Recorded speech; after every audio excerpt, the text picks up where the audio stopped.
Bacteria ururimi rw'ikinyarwanda ariko kibivuga n'umunyarwanda yahitamo ibyo ushatse kuvuga. Utu ni utunyabuzima dutoya tutabasha kubonesha amaso yacu. Utu tunyabuzima turi mu bwami bita monera. Ukivuga monera abantu benshi bahita bumva ibinyabuzima bitagira n'ikereasi cyangwa igice cy'imbere kibasha gukontorora akaremangingo kagize icyo kinyabuzima. Abantu benshi bacyumva bagiteri bahita bumva amahirwe menshi ikintu bita uburwayi. Bagiteri nyinshi ni mbi ku mubiri wacu, gusa hari impamvu ituma zimwe ziba ingirakamaro ku mubiri wacu.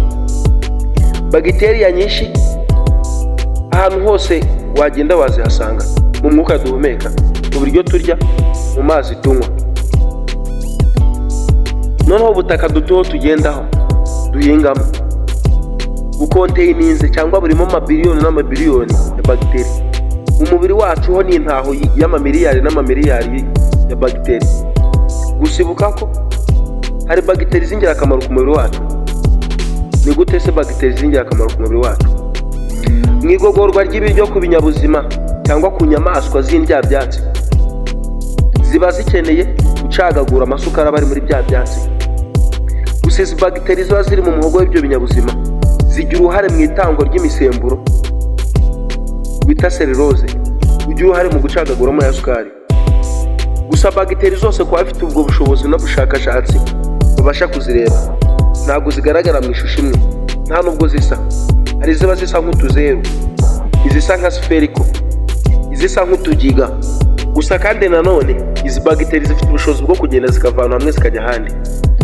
Ibi byose zibifashwamo n'umurizo, si nk'uw'inka cyangwa irindi tungo, gusa ziba zifite uturizo tuzifasha kugenda, kuko aho ziba zigenda hose ni mu bitembabuzi. Urugero twavuga nko mu maraso.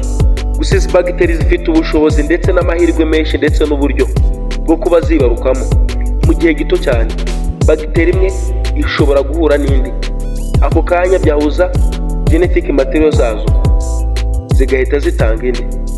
Uko izo bagiteri ebyiri zihura kugira zitange indi imwe nibyo bita fusion mu rurimi rw'amahanga. Mu kinyarwanda twagenekereza twavuga ko ari uguhura. Gusa bagiteri zimwe zifite ubushobozi bwo kuba zaba ahantu hari umwuka duhumeka, izindi zikabaho utari. Nk'urugero twavuga nka bagiteri ziba ziri mu mata, zituma amata bikivuguto. Uriyo upfunduye akavido k'amata, ako kanya ntabwo amata ashobora kuba ikivuguto. Niyo mpamvu bisaba ngo amata ubanze uyapfundikire kugira azavure. Za bagiteri zituma aba ikivuguto ni uko zidakenera oxygene. Gusa izo bagiteri ziba hari uko hari oxygene bazita aerobes. Ubwo muri make nawe uri aerobes uko dukenera oxygene. Naho bya binyabuzima biba hano hatari oxygene babyita anaerobes. Izo zibaho na oxygene hari, aka kanya uyifashe ukayizana hano ku isi hari umwuka ibasha guhumeka nk'uwacu, ako kanya ihita ipfa. Gusa ibi bihereza izi bagiteri ubushobozi bwinshi n'amahirwe menshi yo kurama, kuko ari zishobora kumara imyaka amabiliyoni amamiliyaride y'imyaka zitarapfa.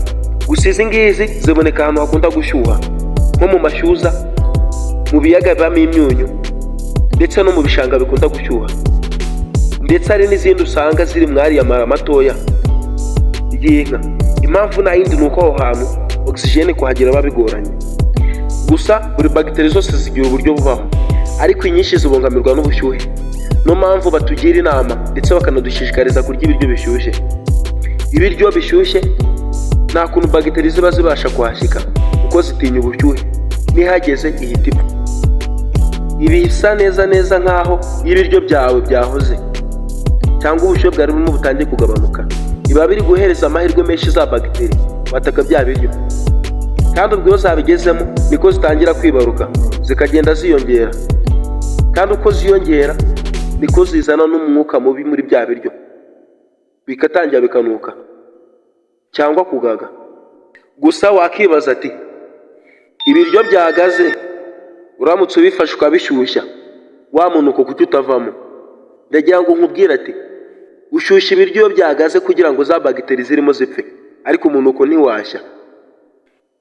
Nge nari Honore, iyi ni Menya Byimbitse. Wow.